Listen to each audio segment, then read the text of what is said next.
सहयोगात नुसतं येऊन एकदा आलो, माताजी आम्ही आलो तो दर्शनाला. आपल्याकडे महाराष्ट्रात दर्शनाचं फार वेळ आहे, तेही सांगितलंच पाहिजे की दर्शन, अहो दर्शनासाठी देव आहेत. आता माझ्या पायावर डोकं फोडून फोडून कधी एवढे एवढे पाय सुजून आता मी जिवंत स्थिती तिथे बसली, मी काही दगड नाही. तर दगडाला ठीक आहे, पण माझ्यावरती सुद्धा दर्शन. पण दर्शन कशाला? माझं दर्शन घेऊन तरी काय फायदा? जर तुम्हाला आत्मसाक्षात्कार माझ्यापासून मिळाला तर बेकार आहे माझं दर्शन, त्याला काही अर्थ आहे का? दर्शन झालं झालं.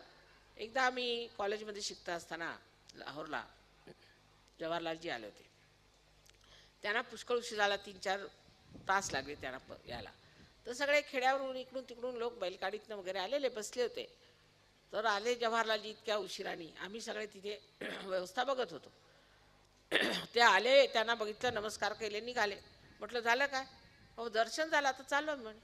4 तास बसले, त्यांचं भाषणही ऐकलं नाही आणि निघाले. तशातला प्रकार. दर्शन जे आहे ते स्वतःचं आत्मदर्शन घ्या, आपल्याला ओळखून घ्या. स्वतःला ओळखून घेतल्यानंतर मग दर्शनाला अर्थ आहे. म्हणून माझं जे काही दर्शन आहे ते तुमच्यात दिसलं पाहिजे.